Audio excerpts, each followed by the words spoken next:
What's up, everyone? I'm back with another episode of Rabbit and Red Reviews.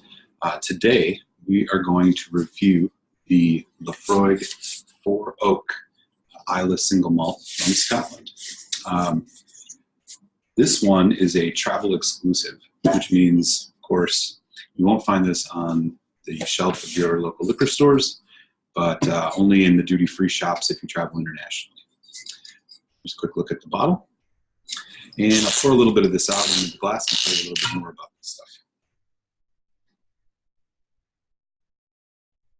So, the Laphroaig 4 Oak is a non-age statement whiskey. So we can only assume this is relatively young. There is nothing on the bottle here indicating anything about chill filtration or about color, so we can assume that there's definitely some E150A in here and has definitely been chill filtered. A little bit more about the stuff itself.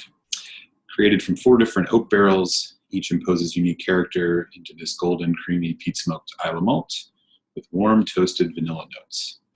Vigilance and craftsmanship hold the key to this amazing fusion of flavors. But we'll find out. That doesn't tell us a whole lot. Let's take a peek at the tube itself, and there's a little bit more information on here. So it is 4 different casks that have been selected by hand. Ex-bourbon barrels, quarter casks, virgin American oak barrels, and European hogsheads. So hence the term name 4 oak. They've got 4 different barrels that this has been aged in. And as I mentioned, non-age statement, so who knows how long they were in each of these or how old it is in general. So now that we've had a little bit of oxygen in this, get the chance to settle down in the glass. You can take a peek at the color if you'd like.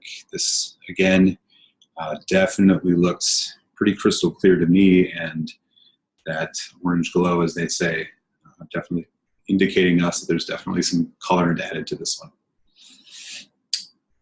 So I actually had the opportunity to pick this up on some international travel I did earlier this year to Turkey, and running through an airport, stopped into the duty-free shop, and there were a couple different Laphroaigs, and this one definitely stood out as one that would interest me. I'm a big fan of the Laphroaig Triple Wood, for example, and the Laphroaig Quarter Cask. So this one spoke to my language and looked to be right up my alley. Let's see what it's got. So on the nose, you're definitely getting that medicinal, phenolic Laphroaig peat smoke. It's not as much of a punch in the face of peat as you get out of like the likes of the Laphroaig 10 or even the quarter cask for that matter. But that peat smoke that you would expect from a Laphroaig is there. So you definitely know you're drinking a Laphroaig with this one. I am picking up a little bit of that vanilla as well, which, according to the bottle, the aging ex-bourbon barrels, that's likely where that's coming from. Also getting some citrus. It's definitely a lemon citrus for sure. Maybe like a lemon meringue as it kind of blends with that vanilla.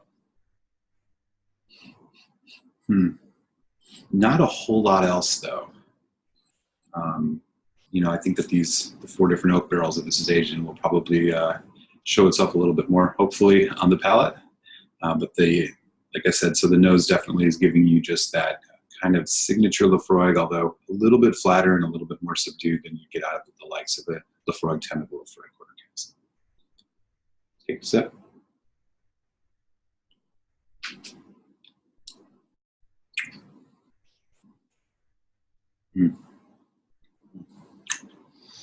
Right away on the palate, that Laphroaig Quarter Cask makes its presence known. That drying, oaky flavor. Mixed very much with the citrus. It's almost a little bit on the sour side. Pretty full mouthfeel. But yeah, the quarter cask and this kind of lemon citrus, little hints of vanilla, a little bit of maybe green apple showing itself. All very subdued, all very covered up by the oaky nature of the what I can only assume is the quarter cask. The finish itself, though, you know, this thing fades pretty quick. Really leaves kind of a thin lingering flavor. The quarter cask the dryingness is there, but almost, you know, that sweetness you get after sipping on a diet soda. You've ever had the distinct pleasure of doing that. Not the greatest flavor. That's a little bit what I'm getting out of this too. Try another sip here. As I mentioned, this is a travel exclusive. There are multiple other variations of Laphroaig that are sold in duty-free shops around the world.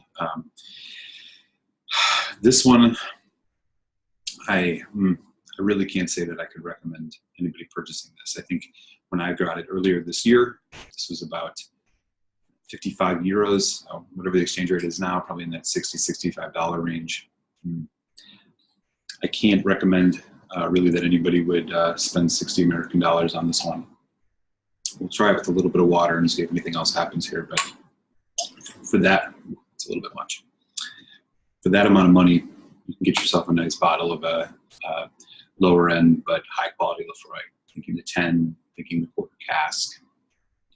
This one just can't say would be worth the money, especially at $60. I mean, for that price, you can pretty much get yourself a bottle of Laphroaig Triple Wood, which is non-chill filtered, it's higher ABV, much more flavor, much more complexity.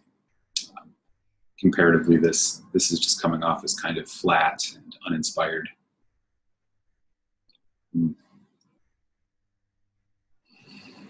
The water didn't do a whole lot. It's gotten a little bit brighter. Powdered sugar, the kind of grapefruit, but like I said, it's all kind of tame and mellow. So just a kind of quick look at the presentation here. Again, pretty standard looking Laphroaig presentation. The only thing I noticed that's anything different on here is just a little bit of a graphic of what looks to be like wood or cut up tree, signify the oaky nature of this. Wish it was a little bit more interesting as far as its oakiness is concerned, but you know, with this I would be, and this is likely generous, but I think a 2 out of 5 is probably the best I can do on this one. Don't recommend it for the price. This is clearly, I think, you know, captive audience type bottle where they know that they're just selling folks, selling the spirit to folks who are running through an airport like I was, and you know, people that aren't going to pay a whole lot of attention or maybe don't have the most discerning palate are the ones that may be most likely to gravitate towards this. But yeah, so that's about all I got here on the Laphroaig 4 Oak. Thanks all, and we'll see you next time here on Rabbit and Red Reviews.